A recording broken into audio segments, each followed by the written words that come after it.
My name is Matthew. My name is Micah. My name is Ben.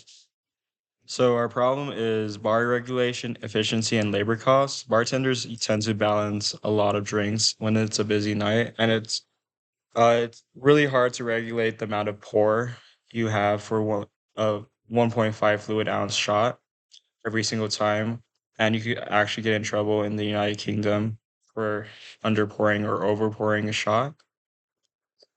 So our solution is a mocktail maker. Um, every part is 1.5 ounces, and there's the green buttons are up for each pump. It's self-explanatory, the UI, and then the red button is the pour button. Our goal is precision, ease of use, and repeatability, which you will see in a next video. This is our demonstration. Here's the device in action. As you can see, you can control each side using these buttons.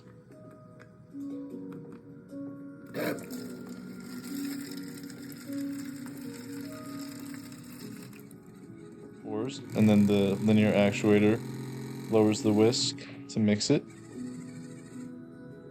And then it is done. As you can see, after a slight delay, it returns back to the setting state with the previous settings you had, so it is easy to repeat.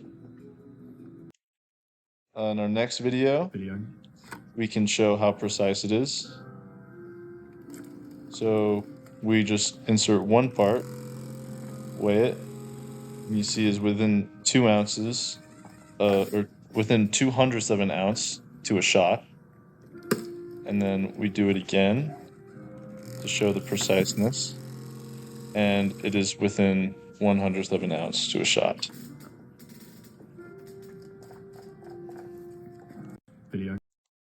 Here's our flow chart. So basically it starts, configures the pins, does the initializing for all the code, includes the libraries, and then it enters the setting state, which is where the OLED is on and is displaying how many parts are on each side. And then it begins checking each button to see if any of them has been pressed, and it changes the parts based on which buttons are being pressed. And then once the pour button is pressed, it enters the pouring state, where it calculates the timings based on the parts, activates the pumps based on the timings, and then the servo and DC motor are actuated and lowered to do the mixing. After this, it returns back to the setting state. So it is one big loop. Here's our circuit diagram. It's pretty complicated, so I'm going to go piece by piece. Here's the user interface. We have all 5 of our buttons and our OLED screen, and these are all being wired to the Arduino. Here's the pumps and external power. Our pumps were being powered and controlled by MOSFET devices, and we have an external wall plug in order to power them. Here's our linear actuator and mixer. We use a servo, which lowers down the DC motor, and the DC motor is connected to a transistor. Here's what each device is connected to on the Arduino. It's pretty easy to wire, but it does get a little jumbled because we did use almost every pin on the Arduino. Yeah. Hi, my name is Ben, and here's the code explanation. This first screenshot shows how we initialize the code. We included libraries for both the OLED screen and the servo, and we set the base dimensions of the screen, initialize the variables for all the pins, like what each pin does, and then we also made the variables that we'll multiply by later to determine the parts poured. In the setup command, we use the pin modes and set those up, setting a lot of the pins to input pull-up so we can get some kind of reading, and then the rest of them are to outlets or outputs, excuse me. We also turn on the OLED and put the servo in a position where it will be clear, or it won't run into the roof. In this section, we're going to use a bunch of if statements to check if buttons have been pressed. In If they are, we increase and decrease the parts and make sure to update the OLED. If the middle drink or middle button gets pushed, we call the pour drink function. In this section, we set up the pour drink function. We use a bunch of if statements again and an else statement to figure out which one is going to be pouring for longer, figure out the time difference between the two, and then turn on the pumps for that specific amount of times. And then we also use a for loop to move the servo down into the cup. You can see we cited some sources for how we figured out how to do the function.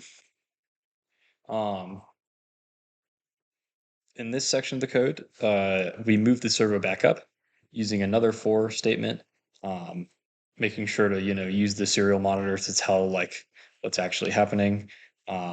We turn on and off the DC motor with a delay in between them, and then update the screen to say done when it is done pouring, and return using the draw main screen function.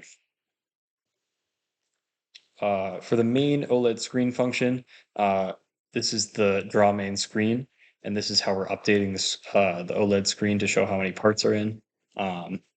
We first clear the display and set the text format, with that being like the color, the size, the cursor position.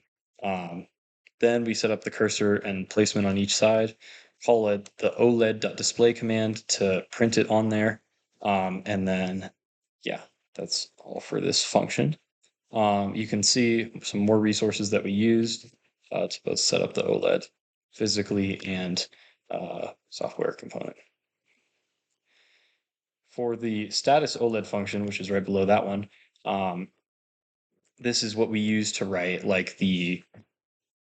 not like increasing how many parts it is, but this is like if we want to write pouring ... or when it's done, this is how we're doing that. So you can see in the draw status how we're setting it up.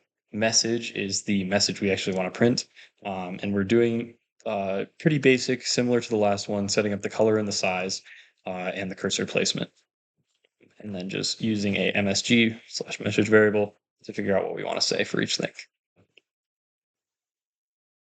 Thank you so much.